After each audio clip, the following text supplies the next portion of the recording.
Hey everyone, Mariano Alvarez here. Welcome to Untamed Academy. The goal here is to sharpen your skills and master your craft, and class is in session. Now, before we get started, let me say how excited I am. This is the first episode of its kind. I'm really looking forward to hearing your guys' thoughts and feedback. You can send that to me on Instagram, either by sending it to Untamed Dog Co. or sending it to Dog Trainers Podcast. Either way, you guys, I appreciate you so much for listening. Let's get it started. Now, the topic of today's episode, 3 tips to improve your communication skills. And like most things, when I'm trying to approach solutions on how to improve things, my mind usually starts at the problem. And the problem is something like this. Dog trainers, just like everyone else, struggle with communication skills. I'm referring to speaking to groups of people, like a group class or a team meeting, as well as speaking to individuals, such as a private lesson, a phone call, an evaluation, etc. And here are my 3 tips to help you improve your communication skills. Those are going to be confident, to be clear, and to be creative. Now let's start with the first one. Confidence is very inviting, especially in a professional setting. If you hire someone to do a job, you want them to sound confident in their ability to do that job. Now let's break down a couple of ways that you can convey confidence. Let's start with the verbal element. Here's a couple ways that you can help yourself speak with more confidence. You want to make sure that you're not rushing or you're not speaking too quietly. Basically, you guys, the first major red flag of speaking, you shouldn't sound like you're in a rush for it to be over. You're the professional. Your job is to set the pace and the tone of the interaction. You shouldn't be in a hurry to weasel out of the conversation. The next point for speaking with confidence. Your tone should match your words. What I mean by that is, if you're saying something that's very serious, don't say it in a tone that contradicts the words of what you're saying. And if you're trying to be the opposite, trying to be the uplifting, easygoing, take the weight off of the situation, then the same rule applies.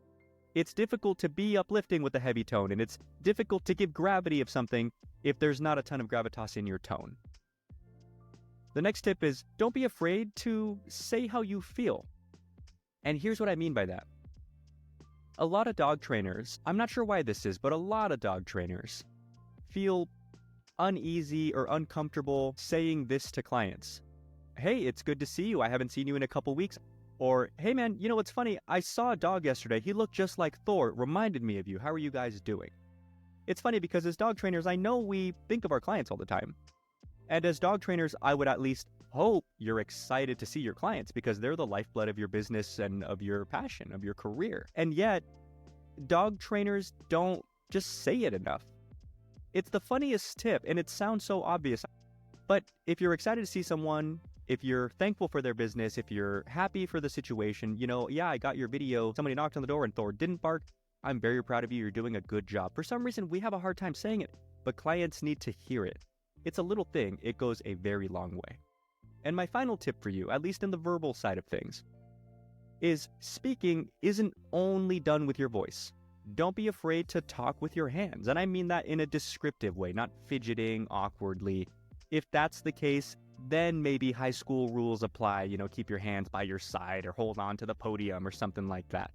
But when you speak naturally, not stressed out, when you just speak to friends, speak to family, most people use their hands from time to time. And that's important because since most people speak with their hands, then when you're speaking to a client and you're using your hands, they're registering that as normal, relaxed speech because they do it too. Now, don't look for reasons to do it. You don't want to do it too much. It's just if you're saying something that you can help yourself convey with the use of your hands, like the dog was this big and luckily we were all the way over there type thing, right? Even if you're listening to this and can't see me, you understand exactly what I'm saying and what I'm doing with my hands. And the funny thing is, there's a two-way street effect there. Pointing and making the really big sign with my hands, it's also helping my speech right back. Because I'm using my hands, I'm adding extra, the dog was way over there type thing, right? Which wouldn't sound quite right if my hands were just by my side. So don't be afraid to use your hands when you speak. It makes you a bit more animated in a good way. But again, only do it if it feels like it's going to help. There is a such thing as too much. Now, with that all being said, let's get into some nonverbal cues to help you appear more confident when you're speaking to somebody. A simple smile goes a really long way. So does a slight head nod when someone's talking to you. So does looking at them when they're talking to you or when you're talking to them. So does facing their direction. All that kind of stuff that you hear people say is 100% true. These things help you express that you're interested in what they're saying, that you're paying attention, even that you're excited to see them.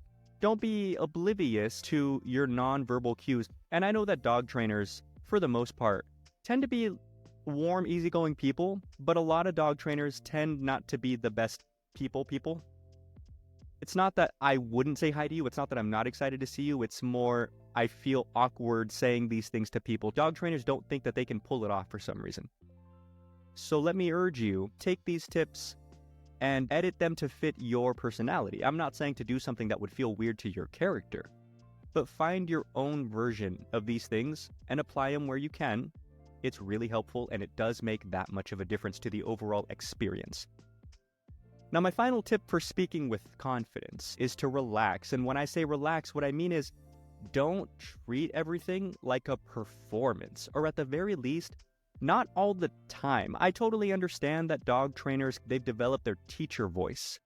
I'm not saying that's bad. What I am saying is don't be teacher voice all the time. It makes total sense, and it's appropriate, and it's important when you're teaching, but not just when you're saying hello and saying goodbye. Here's how I do this. I'm saying hi to someone. Hey, what's up, dude? How are you? Man, it's so good to see you. Yeah, that's funny. I saw a dog that looked just like Thor. That's the weirdest thing. And then once we get into the actual teaching, then teacher voice kicks in. Now, everything that I just told you, I do. I'm slower. I'm making sure I'm loud enough. I'm giving eye contact. Now I'm presenting to you. Now I'm teaching, right? Today, what we're going to work on is teach you how to properly size a collar for your dog. The reason why is because this. Does that make sense? Great. And then once I'm done explaining and we get to work, the teacher voice will turn off. I find that to be very helpful because it helps you connect with people. And when you turn it on, that's when you can inform people. And both are extremely critical to be a high-level communicator. My second tip is to keep things simple. How do you do that? Well, number one, don't talk too much. Be concise with what you're saying. It shows respect for the listener's time. If you find yourself going off on a tangent, stop yourself. If you find that you go off on a similar tangent all the time when you're explaining the same thing, try to be a bit more concise. Plus, of course, the less time you spend talking, the more time the owners can spend practicing, and that's obviously very important. Now, my second tip for keeping things simple is to use common words. Don't say things if you feel the person you're talking to isn't going to understand it that way. Say it simpler. Say it differently. This is a skill that all of us have. The easy way to look at it is if you were talking to your friend who is not a dog trainer and you were explaining something dog training related to them, you would explain it in language that you know they would understand. You wouldn't be like, well, Pavlovian and instrumental conditioning works like this, so I'm going to charge this marker and then I'm going to do this bridge behavior and whatever. Say things in normal everyday language.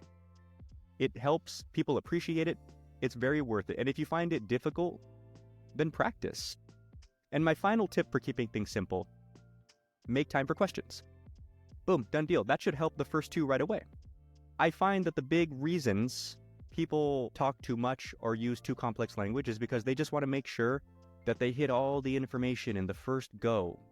I wouldn't stress about it so much. Remember that good communication is usually dialogue, back and forth. So give the broad strokes of it, make sure you're simple when you do, and then just ask them, does that make sense? Do you have any questions about any of this? And if they do, now clarify. Easy peasy, right?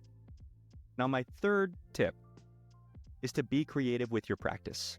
It helps you prepare more ways of explaining things to more types of people. Here's a few easy ways to broaden your ability to explain things to people. You can role-play conversations with colleagues or friends or family, mock evaluations, lessons, phone calls, etc. It's a really easy way to sharpen yourself.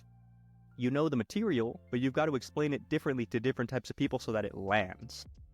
Another easy way to practice is to record yourself explaining something, and I mean something very simple. I'm not talking like, let me explain Pavlovian conditioning in a 2-hour audio recording. I'm talking about, let me explain to you why it's important to properly size a collar when you put it on your dog. That's like a 3-minute explanation. But record yourself explaining something and then listen back to it, because when you do, that'll give you opportunity to hear it as a listener. Then you'll be able to tell yourself, I could have left this piece out, could have left that piece out. And that 3-minute explanation really could have been 2 minutes. And it'll help sharpen you. It'll help you be more concise. especially if you make time for questions after. And my final tip for this is write out explanations. Again, simple ones, but write them out and then read them out. This is a really helpful way to prepare your material. But there's a huge asterisk here. When you write stuff out that's meant to be spoken, do not forget to read it out loud to yourself before you go live with it. I can't tell you how many times people have written stuff out that clearly is written because it sounds like it's written. And I can tell you haven't read it and translated it to speech before now, because when you're reading it, you get lost in your own writing. Not because you don't understand it on paper, but because what you understand when you write stuff down on paper doesn't sound the same when you speak it. You speak differently than you write. Most people do. And that's okay. The easy way to avoid that is after you've written it out, read it, practice it. Then you'll translate it to your speech. Now you're good to go. My final tip for you when it comes to being creative: do not be afraid of using visual aids to help you explain concepts and ideas. But there's a couple caveats here too. They should be simple, and they should allow you to explain things using less words, not more. If you find that you've created a visual aid, but it's so dense and complex, you have to spend a lot of time just to make it make sense, it didn't help. You shot yourself in the foot. They're supposed to be so incredibly simple that on face value, most people can pick it up and understand it. For example, the golden visual aid that all dog trainers use in the modern day is the contingency square. It's 4 letters. It doesn't get much more simple than that. And there's plenty of examples. A Venn diagram is 2 circles that overlap. J-Jack's window theory is 4 little squares with 4 words in them. There's so many ways to do this. Just keep it simple. If you can do that, visual aids are incredibly helpful. So just to recap this stuff, you guys, my top 3 tips for improving your communication skills are to be confident, to be clear, and to be creative with your practice. This concludes our first class here at Untamed Academy, and I thank you guys again so much for listening. Please do let me know what you think. I'd really appreciate your feedback on this. I'm so excited for this new project. You can send that to me at Untamed Dog Co. or at Dog Trainers Podcast on Instagram. And if you found this episode helpful, then please share it with others who might also find it helpful. My name is Mariano Alvarez. This is Untamed Academy. Class dismissed. Thanks for being with us.